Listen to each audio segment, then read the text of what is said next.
नमस्कार, PMC news में आप सभी दोस्तों का एक बार फिर से बहुत बहुत स्वागत है। दोस्तों, आज हो गया है 3 जून, जो फटाफट बड़ी खबर निकल के आ रही है, एक एक करके जानेंगे। दोस्तों, देश भर में संक्रमितों के आंकड़े के लाइव स्टेटस के बारे में आपको बताएंगे। इस बीच बड़ी खबर निकल के आ रही है, महाराष्ट्र में 100 किलोमीटर की रफ्तार से महाराष्ट्र में टकराएगा तूफान निसर्ग। पालघर से 21,000 लोग हटाए गए। जी हाँ, इसके बारे में भी आपको बताएंगे। रेड अलर्ट जारी किया। इस बीच चीन से बदला ले रहे हैं भारतीय, रिमूव चाइना ऐप्स बना सहारा। जी हाँ, इसके बारे में भी आपको बताएंगे और किस तरीके से आप भी चाइना को वॉलेट से जवाब दे सकते हैं और भारतीय सेना बुलेट से जवाब दे रही है, खास करके बॉर्डर पे। उसके बारे में भी आपको बताएंगे। इस बीच बड़ी खबर, यूपी सरकार का बड़ा फैसला, कंटेनमेंट जोन में घर और ट्रेन से पहुंचे तो भी नहीं मिलेगी एंट्री। जी हाँ, इसके बारे में हम आपको बताएंगे।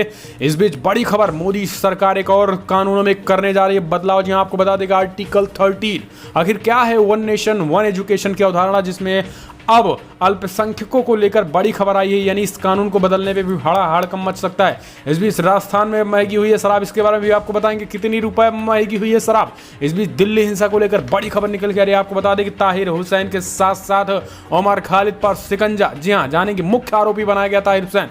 सब कुछ खबरें एक करके, जहां पर बीजेपी दिल्ली अध्यक्ष को हटा दिया गया है, मनोज तिवारी को। जानेंगे इनके स्थान पे कौन नए लोगों को लाया गया। लेकिन इस बीच WHO और चीन के बीच टकराव के बारे में भी एक एक खबरें जानेंगे। लेकिन उससे पहले एक छोटा सा निवेदन, अगर आपने चैनल को अभी तक सब्सक्राइब नहीं किया तो प्लीज सब्सक्राइब के लाल बटन दबाकर चैनल को सब्सक्राइब करें। और अगर आप भी मानते हैं कि प्रधानमंत्री मोदी के नेतृत्व में देश कोरोना को हराएगा तो इस वीडियो को दिल से लाइक करके अपना समर्थन दर्ज कर। दरअसल पहली बड़ी खबर निकल के आ रही है। आपको बता दें, देश भर में संक्रमितों का आंकड़ा 2,07,000 को हुआ पार। जी हां, आपको बता दें कि आज 87 से 11 मामले कल सामने आए। पिछले 24 घंटे में 87 मामले सामने आए हैं, जबकि मृतकों की संख्या 58 से 29 हो चुकी है। अच्छी खबर यह दोस्तों कि अभी तक 1 लाख लोग स्वस्थ भी हो चुके हैं। जी हाँ, इन 2,07,000 के आंकड़े में 1 लाख स्वस्थ भी हो चुके हैं। महाराष्ट्र की बात करें तो कल 2287 मामले सामने आए, जबकि टोटल 73,000 के आंकड़े 72,000 के आंकड़े को पार कर गया। अगर हम बात करें तमिलनाडु में तो कल 1,091 मामले सामने आए तो टोटल 24,586 हो गए। दिल्ली की बात करें तो 1,298 मामले सामने आए तो कल टोटल 22,132 हो गए। गुजरात में 415 मामले कल सामने आए तो टोटल 17,632 हो गए। राजस्थान में 272 मामले सामने आए हैं तो टोटल 9,372 हो गए। यूपी में 368 मामले सामने आए तो टोटल 8729 हो गए हैं। मध्य प्रदेश में 137 मामले सामने आए तो टोटल 8420 हो गए हैं। पश्चिम बंगाल में 396 मामले सामने आए तो टोटल 6178 हो गए हैं। बिहार में 151 मामले सामने तो टोटल 4,000 के आंकड़े को पार कर गए हैं। कर्नाटक में 388 मामले सामने तो टोटल 3796 हो चुके हैं। जबकि आंध्र प्रदेश में 115 मामले सामने, तेलंगाना 99, जम्मू कश्मीर में 117, हरियाणा में लगभग 300 के करीब मामले सामने तो टोटल 2652 हो गए हैं। पंजाब में 41 मामले सामने तो टोटल 2342 हो गए हैं। उड़ीसा में 141 मामले सामने, असम में 28 मामले आए, केरला में कल 86 है, उत्तराखंड में कल 84 मामले आए, झारखंड में कल 14 मामले तो टोटल 675 हो गए। जबकि छत्तीसगढ़ में 9 मामले सामने, त्रिपुरा में 48, हिमाचल प्रदेश में 5 आए, टोटल 345। जबकि चंडीगढ़ में 4 मामले, मणिपुर में 6 मामले, लद्दाख में 4 मामले, गोवा में 6 मामले, नागालैंड में 6 मामले, मेघालय में 2 मामले, अरुणाचल प्रदेश में 1, मिजोरम में 12 मामले। तो ये राज्य दर राज्य आंकड़े फिलहाल चलते हैं। अगली बड़ी खबर, cyclone Nisarga update, live update. आपको बता दें कि 100 किलोमीटर की रफ्तार से महाराष्ट्र से टकराएगा तूफान। पालघर से 21,000 लोग हटाए गए। जी हां, महाराष्ट्र और गुजरात में चक्रवाती तूफान निसर्ग ने उग्र रूप धारण कर लिया, जिसके बाद दोनों राज्यों के तटीय इलाकों NDRF की 33 टीमें तैनात कर दी गई हैं। महाराष्ट्र के तटीय इलाकों में 11 टीमों ने मोर्चा संभाला है। भारतीय मौसम विभाग IMD ने निसर्ग की तीव्रता को देखते हुए मुंबई के आसपास जिलों के लिए अलर्ट जारी कर दिया है। वहीं निसर्ग की वजह से गुजरात के तटीय इलाकों में 20,000 से ज्यादा लोगों को हटा दिया गया। पुणे मौसम विभाग की ओर से जारी जानकारी के मुताबिक चक्रवात निसर्ग आज अलीबाग पहुंच सकता है। इसके लैंड फॉल के समय 100 किलोमीटर प्रति घंटे की रफ्तार से हवाएं चल सकती हैं, जिसके साथ ही पालघर, पुणे, ठाणे, मुंबई, रायगढ़, धुले, नंदुरबार, नासिक में भारी बारिश हो सकती है। न्यूज एजेंसी PTI की खबर के मुताबिक ये वीडियो मैसेज में NDRF के डायरेक्टर जनरल एक्शन प्रधान ने कहा है, अरब सागर से तेज लहरें उठ रही हैं, लिहाजा गुजरात में 10 टीमें भेजी गई हैं। गुजरात की विजय रूपानी सरकार ने NDRF की 5 टीमें और 5 टीमों की मांग की। कुल मिलाकर गुजरात में 17 टीमें भेजी जाएंगी। फिलहाल 2 स्टैंड बाय। हम चलते हैं अगली बड़ी खबर। आपको बता दें कि चीन से ऐसे बदला ले रहे हैं भारतीय, रिमूव चाइना ऐप्स बना सहारा। जी हाँ, आपको बता दें कि भारत के नोटिफिकेशन, इंटरनेट, सोशल मीडिया के लोग के चीन के खिलाफ एक नया हथियार मिल गया है। इस हथियार का नाम है रिमूव चाइना ऐप्स। इस सॉफ्टवेयर के बारे में कहा जा रहा है कि ये भारतीय स्मार्टफोन में चीन ऐप्स को डिलीट करने में कारगर है। भारतीय नेटिजन्स इस सॉफ्टवेयर के माध्यम से चीन के खिलाफ अपनी नाराज़गी का इजहार कर रहे हैं। उन्हें लगता है कि कोरोना महामारी के दौरान फैलने में चीन की अहम भूमिका है। रिमूव चाइना ऐप्स से चीनी पक्ष में बेचैनी है, तभी तो वहाँ की सरकार मुखपत्र ग्लोबल में भारत के खिलाफ धमकी भरे लहजे का इस्तेमाल कर रहा है। एजेंडा फैलाने में माहिर इस मुखपत्र ने कहा कि भारतीय सॉफ्टवेयर रिमूव चाइना ऐप्स दोनों देशों के बीच तल्खी बढ़ा सकता है।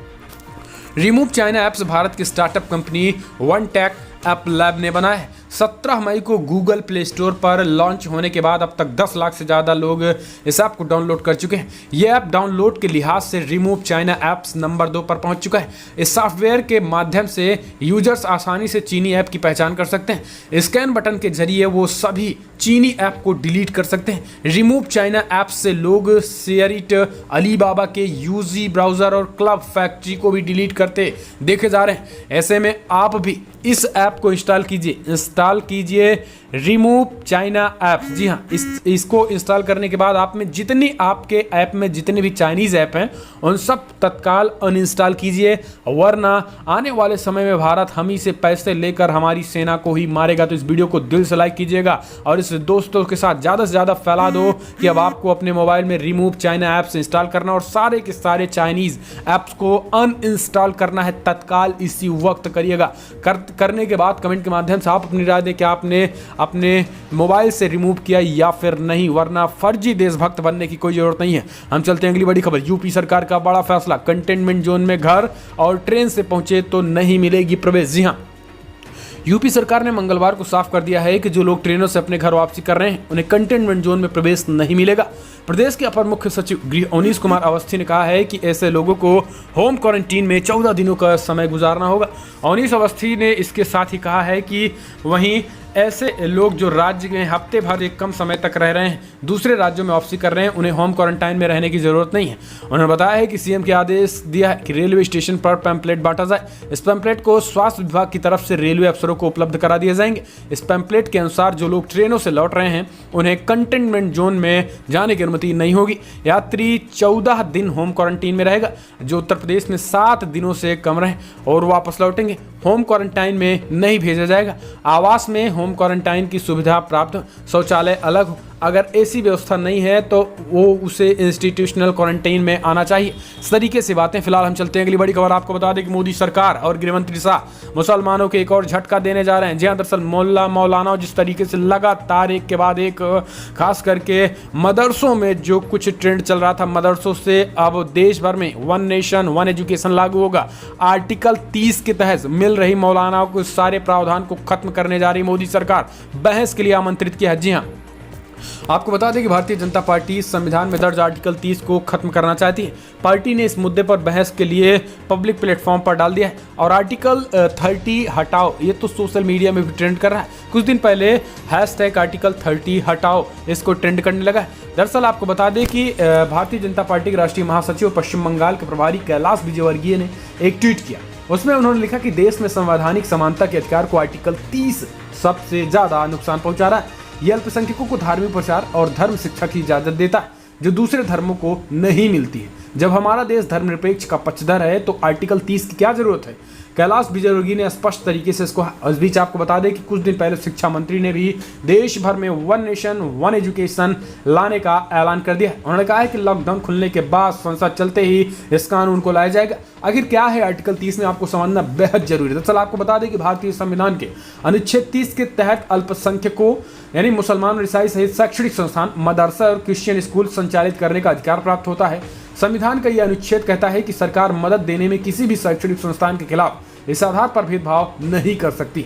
वो अल्पसंख्यक प्रबंधन के अधीन है। आर्टिकल 30(1) के मुताबिक किसी भी धर्म या भाषा के अल्पसंख्यकों को शैक्षणिक संस्थान स्थापित करने और उन्हें प्रशासित करने का अधिकार है। आर्टिकल 30(1)(a) के तहत अल्पसंख्यक समूह द्वारा स्थापित शैक्षणिक संस्थानों के प्रॉपर्टी के अधिग्रहण से जुड़ी राशि निर्धारित करने से संबंधित है।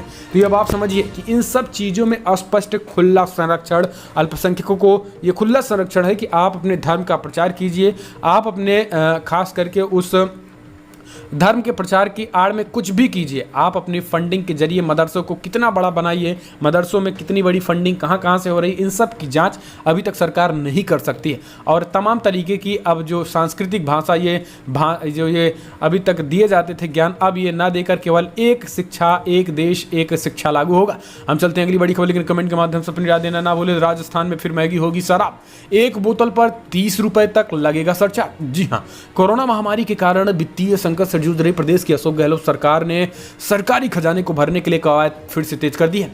राज्य सरकार ने एक बार फिर शराब पर सरचार्ज लगा दिया है। सरचार्ज लगाने से राजस्थान में शराब महंगी हो गई। सभी तरह की शराब 1.5 रुपए से लेकर प्रति बोतल 30 रुपए तक सरचार्ज लगाया गया है। वित्त विभाग के टैक्स डिवीजन शाखा ने मंगलवार को इसकी अधिसूचना जारी कर दी है।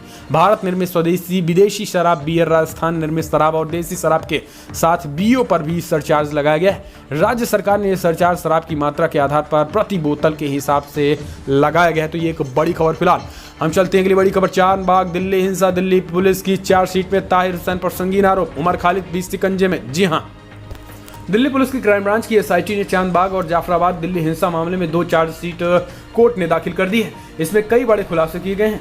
दिल्ली में कुछ महीने पहले इन इलाकों में हिंसा को अंजाम दिया गया है। दिल्ली पुलिस की एसआईटी ने आम आदमी पार्टी से निष्कासित पूर्व पार्षद ताहिर हुसैन के खिलाफ एक चार्जशीट दायर की है।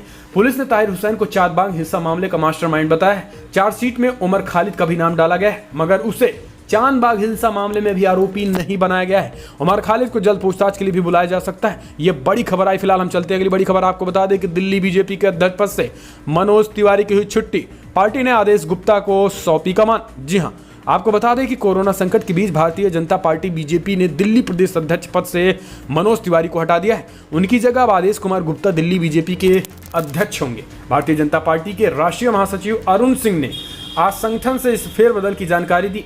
पार्टी की ओर से जारी विज्ञप्ति में बताया गया है कि आदेश कुमार गुप्ता को दिल्ली बीजेपी का अध्यक्ष नियुक्त किया गया है। यह नियुक्ति तत्काल प्रभाव से लागू होगी।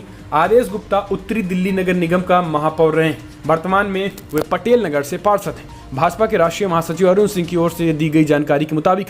फिलहाल चलते हैं अगली बड़ी खबर। आपको बता दें कि निर्वाचन आयोग ने शुरू की बिहार विधानसभा चुनाव की तैयारी, वोटर लिस्ट अपडेट करने के निर्देश जारी। जी हां, आपको बता दें कि बिहार विधानसभा चुनाव को लेकर तैयारियां शुरू हो गई है। मुख्य निर्वाचन पदाधिकारी एचआर श्रीनिवासन ने सभी जिला डीएपी के साथ वीडियो कॉन्फ्रेंसिंग कर चुनाव की तैयारियों में लग जाने का निर्देश दिया है। निर्वाचन पदाधिकारियों ने सभी जिला को निर्देश किया है कि voter list, voter ID, EVM की स्थिति को लेकर अद्यतन रिपोर्ट निर्वाचन आयुक्त उपलब्ध कराए। मुख्य निर्वाचन पदाधिकारी ने कोविड-19 से हो रही परेशानी के मामले में कहा है कि इसी परिस्थिति से चुनाव को लेकर तैयारी करनी होगी और कोविड-19 कोई भी तरीके से रोड़ा नहीं ला सकता है। तो यानी बिहार में चुनाव तो होकर ही रहेंगे। फिलहाल चलते हैं अगली बड़ी खबर। रिपोर्ट में बड़ा खुलासा, चीन ने WHO को रखा अंधेरे में, देर से दी कोरोना की जानकारी। जी हां, विश्व स्वास्थ्य संगठन ने इस साल जनवरी में चीन की खुलकर तारीफ की थी।